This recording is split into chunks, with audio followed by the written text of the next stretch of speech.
आज 11th class का जो केमिस्ट्री का चैप्टर है हमारा एटॉमिक स्ट्रक्चर, उससे एक नए टॉपिक को डिस्कस करेंगे। हमारे पास हम डिस्कस कर रहे हैं क्वांटम नंबर्स, और उसी कड़ी में आज हम तीसरा क्वांटम नंबर जो है वो डिस्कस करेंगे, that is magnetic quantum number.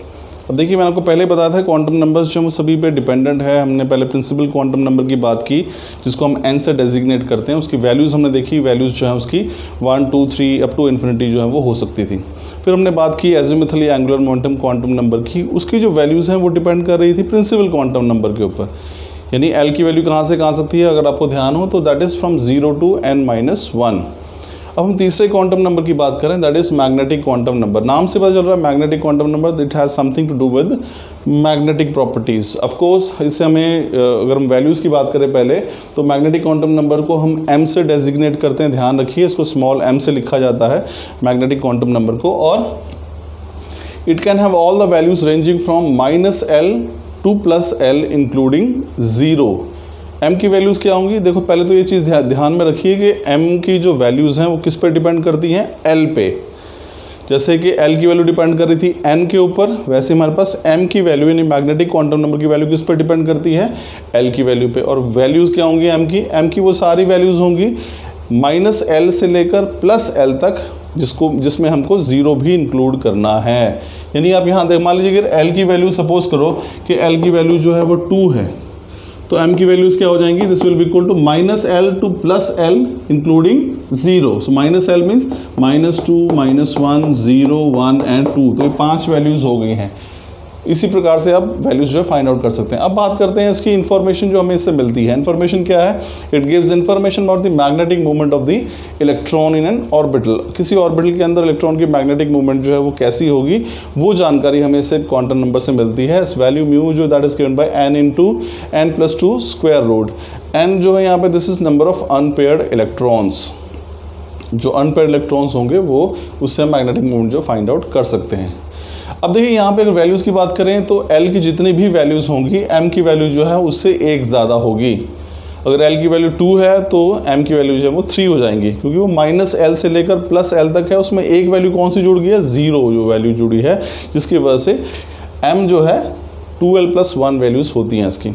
अब देखिए, यहाँ पे इसको समझने की कोशिश करते हैं। मान लीजिए हम बात करते हैं S सब शेल की। आपको पता है कि S सब शेल के लिए हमने पिछले उसमें टॉपिक में पढ़ा था कि L की वैल्यू कितनी होती है? 0। अब अगर L की वैल्यू 0 होगी, यानी तो M की वैल्यू क्या होगी? -L to +L including 0। तो 0 के लिए माइनस प्लस का कोई मतलब नहीं है, तो M की एक वैल्यू हो जाएगी 0। तो ध्यान रखिए, 0 भी एक वैल्यू है।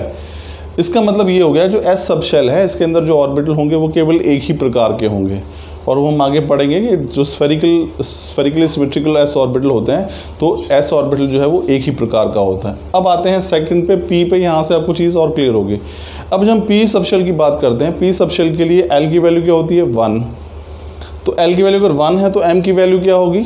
-L to +L including 0। यानी कि अगर L की वैल्यू 1 है तो -1, 0, 1, तो कितनी वैल्यूज़ होगी? ये 3 वैल्यूज़ होगी।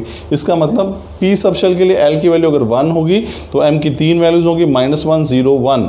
इसका मतलब P ऑर्बिटल कितने टाइप का हो गया? 3 टाइप्स का हो गया, क्योंकि P सब शेल के लिए M की वैल्यू 3 है और ये 3 ही होती हैं। तो P ऑर्बिटल जो है वो 3 प्रकार के होते हैं। हम आगे भी पढ़ेंगे इसके बारे में। इनको हम लिखते हैं PX, PY और PZ।